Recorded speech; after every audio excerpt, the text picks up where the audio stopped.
నమస్తే, welcome to reflection news. నేను శర్మ. జమ్మూ కాశ్మీర్ సీఎంపై 100 కోట్ల పరువు నష్టం దావా వేస్తామంటూ నోటీసులు జారీ చేసింది బీజేపీ ప్రభుత్వం. 100 కోట్లు ఆయనపై ఎందుకు అన్నాడు? ఆయన ఏమన్నాడు? వీళ్ళు ఎందుకు చేస్తామన్నారు? ఒకటే, కొద్ది రోజుల క్రితం ఒమర్ అబ్దుల్లా మాట్లాడుతూ మా పార్టీకి చెందిన కొందరు ఎమ్మెల్యేలను బీజేపీ ప్రతినిధులు ప్రలోభపెట్టారు. 20 కోట్ల నుంచి 30 కోట్ల వరకు నగదు మంత్రి పదవులు ఇస్తామని ఆశ చూపారు. అలాగే తమ పార్టీలో జైన్ అయితే జమ్మూ కాశ్మీర్కు పూర్తి రాష్ట్ర హోదా పునరుద్ధరిస్తామని చెప్పారని ఆయన ఆరోపించాడు. ఏ ఆరోపణకైనా పొలిటికల్ ఆరోపణలకు కొంతవరకు సాక్ష్యం ఉండాలి. మరీ గుడ్డిగా మా నోటికి ఏదొస్తే అది మాట్లాడతాం. ఇప్పుడు తెలంగాణలో జరుగుతున్నది అదే. ముఖ్యమంత్రి హోదాలో ఉన్న వ్యక్తి దిగజారి మాట్లాడతాడు. ప్రతిపక్షంలో ఉన్న వాళ్ళైనా హుందా ప్రవర్తిస్తారంటే ఆ దిగజారుడు ఇంకా దిగజారుడుగా మాట్లాడతారు. వినే ప్రజలు చిరాకెత్తి తుప్పును ఉంచుతున్నారు. ఏం నాయకులు, ఏం పాడైంది, మీ పదవులేంది, మీ హోదాలేంది, మీరు మాట్లాడే స్థితి ఏంది? ఊర్లల్లో సాయంత్రం పూట కొట్లాడుకునే దాంట్లో కూడా ఒక పద్ధతి ఉంటుంది. మహిళలు అక్కడ ఉన్నారంటే మగవాళ్ళు కొన్ని పదాలు మింగుతారు. మహిళలు కొట్టుకున్నారనుకో, అక్కడ వేరే వాళ్ళు ఉన్నారు, అక్కడ మనం ఎందుకు అని కొంత కంట్రోల్ ఉంటుంది. ఆ కంట్రోల్ అంతా పోయింది. ఇక్కడ జాడిచ్చింది. మీడియా ముందు ఇష్టారీతిగా మాట్లాడుకునేటువంటి నాయకులు తయారయ్యారు. ఆ మాటలకు సాక్ష్యం ఉండదు, ఏముండదు. కానీ ఈయనేమంటుండు, వీళ్ళు బీజేపీ వాళ్ళు, నువ్వు అన్నావు కదా 20 లక్షలు 30 కోట్లు, ఇక లక్షలు ముచ్చట పోయింది ప్రేక్షకుల రేపు. ఎమ్మెల్యేలను కొనాలి అంటే కోట్ల రూపాయలు ఇవ్వాల్సి వస్తుంది.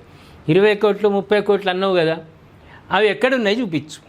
ఎక్కడ ఇచ్చినావు? ఏమైనా ఆధారం ఉందా అంటే దానికి ఏముంటుంది? ఆరోపణలకు ఆధారం లేకపోవడంతో బీజేపీ తీవ్రంగా ఖండించింది. ఒమర్ అబ్దుల్లా చేసిన వ్యాఖ్యలు పూర్తిగా నిరాధారమైనవని పార్టీ జాతీయ అధికార ప్రతినిధి సుధాంశు త్రివేది పేర్కొన్నాడు. తమపై చేసిన ఆరోపణలకు వెంటనే ఆధారాలు చూపాలని, లేకపోతే బహిరంగంగా క్షమాపణ చెప్పాలని డిమాండ్ చేశారు. ఆ తర్వాత బీజేపీ తరఫున ఒమర్ అబ్దుల్లాకు అధికారిక లీగల్ నోటీసులు పంపారు. ఆరోపణలు నిరూపించుకోలేకపోతే, బహిరంగ క్షమాపణ చెప్పకపోతే 100 కోట్ల పరువు నష్టం దావా వేస్తామని వాళ్ళే హెచ్చరించారు. ప్రేక్షకులారా, ఒక్కటి, బీఆర్ఎస్ గవర్నమెంట్ ఉన్నప్పుడు ప్రతిపక్షం వాళ్ళు విమర్శలు చేసిర్రు.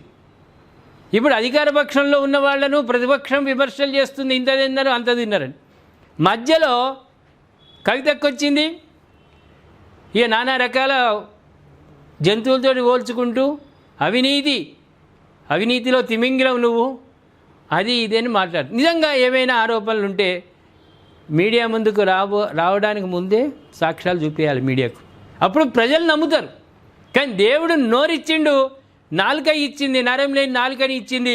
మేము ఎట్లా పడితే అట్లా విమర్శిస్తామంటే ప్రజలు ఒప్పుకోరు. మీడియాలో మళ్ళా ప్రసారం చేస్తుండొచ్చు.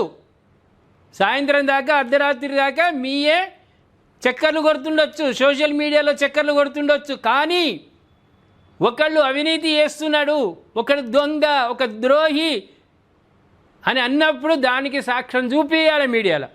అప్పుడే నమ్ముతారు. ఏమంటారు? ఇక్కడ కూడా అనవసరంగా బీజేపీని మాట్లాడినప్పుడు ఒమర్ అబ్దుల్లా సాక్ష్యాలు చూపించాలి అని చూపించలేదు. కాబట్టి 100 కోట్ల పరువు నష్టం దావా ఎదుర్కోవాల్సిన పరిస్థితి వచ్చింది.